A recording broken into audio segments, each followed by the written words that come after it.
Actualité nationale. Le président de la République de Côte d'Ivoire veut booster le prix du cacao. Alassane Ouattara assure également être à pied d'œuvre pour faciliter l'accès des entreprises ivoiriennes au marché africain. Le chef de l'État l'a fait savoir lors de son message de Nouvel An le 31 décembre dernier. Jean-Jacques Kwame. 750 francs CFA le kilogramme de cacao pour la campagne 2018-2019 contre 700 francs CFA la précédente saison. Une légère hausse, mais loin de satisfaire les attentes des producteurs, principales victimes de la chute brutale des cours mondiaux de l'œuf brun ces 2 dernières années. Une situation aux lourdes conséquences budgétaires sur les économies de la Côte d'Ivoire et du Ghana, 2 pays qui représentent 60% de l'offre mondiale. J'ai une pensée particulière pour nos parents paysans qui contribuent énormément à la richesse de notre pays et qui ont vu leurs revenus diminuer considérablement en raison de la chute brutale des cours mondiaux du cacao et du café. Je veux les assurer que nous continuerons à veiller à leur offrir le maximum possible pour leur bien-être. C'est le sens de notre coopération avec le Ghana, deuxième producteur mondial du cacao après la Côte d'Ivoire, en vue de maintenir les cours à un niveau convenable pour nos paysans. C'est le sens de la déclaration signée à Abidjan le 26 mars 2018 par le président Alassane Ouattara et Nana Akufo-Addo. Déclaration indiquant les actions à mener par les 2 pays pour venir à bout des fluctuations du marché international. Autre combat mené par la Côte d'Ivoire sur la scène africaine, celui de l'accroissement du commerce intra-africain. Il ne pèse seulement que 15% malgré les différentes opportunités. Pour relever ce faible taux, la Côte d'Ivoire a adhéré à l'accord de libre-échange signé en mars 2018 à Kigali, au Rwanda. Au plan continental, nous avons ratifié récemment l'accord sur la zone de libre-échange continentale africaine, ZLECA, qui permettra notamment aux entreprises ivoiriennes de bénéficier de l'accès au marché de l'ensemble du continent africain, qui compte 1,2 milliard de consommateurs. S'il entre en vigueur, l'accord de libre-échange continental va booster à 52% les échanges commerciaux intra-africains à l'orée 2022. Après la fête, la reprise des activités, une reprise assez timide pour l'heure. Grace Kando nous en parle.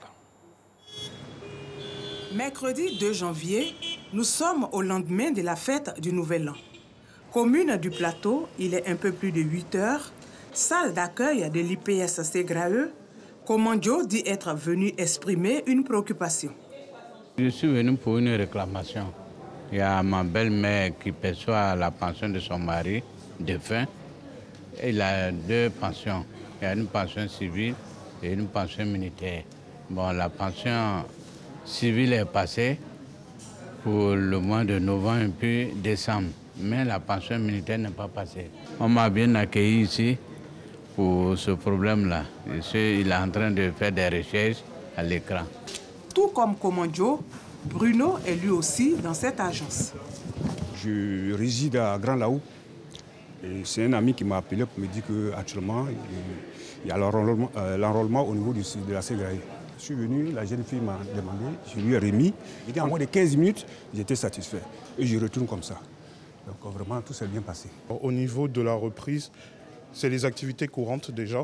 Donc la prise en compte des différentes préoccupations portant sur les réclamations, sur le paiement, sur le dépôt des dossiers de retraite ou bien des ayants droit, mais également trouver une solution à toutes les personnes qui, pour des raisons X ou Y, n'ont pas pu toucher leurs fonds avant les fêtes et qui souhaitent percevoir leur argent.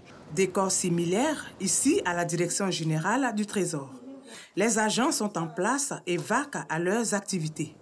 Si au niveau de l'administration publique, les agents sont au travail, ce n'est pas le cas dans d'autres secteurs d'activité. La reprise reste timide dans les domaines du transport et du commerce. Habituellement, on reçoit les clients même avant 8 heures. Tu trouves le client est t'attend devant la porte. Mais comme après les fêtes, on est là d'abord, il n'y a rien. On constate qu'après les fêtes, vraiment, la reprise est un peu morose. Mais avec la confiance, la fatigue, ils vont reprendre juste petit à petit. Habituellement, j'ai fait 3 tours. À l'air comme ça, j'ai fait 3 tours. Mais aujourd'hui, c'est un tour est fait. Ça ne marche pas. Une reprise difficile aussi dans les ménages.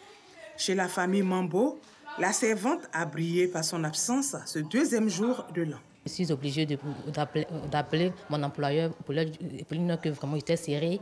Donc ce matin, moi-même, j'ai fait le ménage, j'ai fait la cuisine. Après ça, bon, j'ai fait la vaisselle, la lessive, j'ai nettoyé la maison.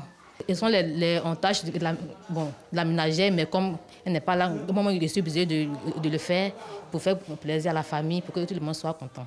Comme on le voit, les lendemains de fêtes de fin d'année, la reprise est timide pour le secteur libéral. Certainement que commerce, transport et autres activités retrouveront leur ambiance habituelle les prochains jours. Les fêtes de fin d'année n'ont pas été que des moments de joie pour tous. Certains ont connu des retournements de situation. Des personnes qui attendaient leur conjoint ou conjointe pour célébrer le Nouvel An se sont retrouvées seules et déçues. Le commentaire de Konatine Ghana. Assis seul sur une table, Guillaume cherche à joindre sa petite amie. Au bout d'une trentaine de secondes d'insistance, la déception est perceptible. Je cherche à appeler ma chérie. Donc depuis là, je l'appelle, son téléphone ne passe pas. Franchement, ça me prend la tête. Je ne sais même pas ce qui se passe. Et pour comprendre ce qui arrive à Guillaume, nous parcourons quelques rues de la cité des Antilopes. En ce 31 décembre, on n'aura aucune difficulté à retrouver les hommes dont les rendez-vous n'ont pas été respectés par les jeunes filles. Vraiment, je suis choqué. Ils ont pris l'argent et moi, je me fais mèche en sortie. À ma grande surprise, je les appelle, le portable est fermé. Moi, ça m'est arrivé par exemple ce soir. À la primonière, elle a appelé, ça n'a pas passé. Et déjà, c'est normal. Et t'aimes pas prendre ton air, pourquoi? Ça, c'est pas normal. Nous sommes là, la majorité de nous, on a été plaqués. Hein? On a été plaqués par les jeunes filles. Donc, on va faire comment? C'est la vie. Mais j'attends qu'elle m'appelle demain pour qu'elle puisse donner la réponse qu'elle souhaite. Accusées par les hommes de ne pas honorer les rendez-vous au cours de cette soirée, certaines jeunes filles ne manquent pas d'arguments pour se défendre. Est-ce que l'ambulance est forcée? C'est pas forcé, tiens. C'est pas forcé. Tu dis que le damage forcément il t'aime pas. Je suis avec ton chéri, mais ton chéri n'a pas les moyens. Et puis tu as ton pointeur qui est à côté, qui a beaucoup de moyens, beaucoup plus de moyens que ton chéri. Donc tu peux décider de te servir en quelque sorte de ton pointeur. Voilà, il t'habite, tu lui dis par exemple que tu as besoin de 50 000 francs. Il te donne les 50 000 francs et puis le jour même prévu pour le rendez-vous, tu fermes ton téléphone.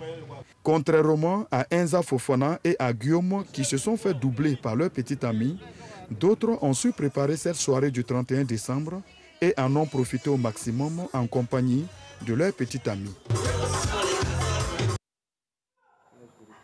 235 nouveaux soldats pour la protection de la forêt ivoirienne. Ils sont issus de la 25e promotion des agents techniques des eaux et forêts. La cérémonie de présentation au drapeau marquant la fin de la formation a eu lieu vendredi. A eu lieu vendredi dernier à l'école de faune et des aires protégées de Boisflé.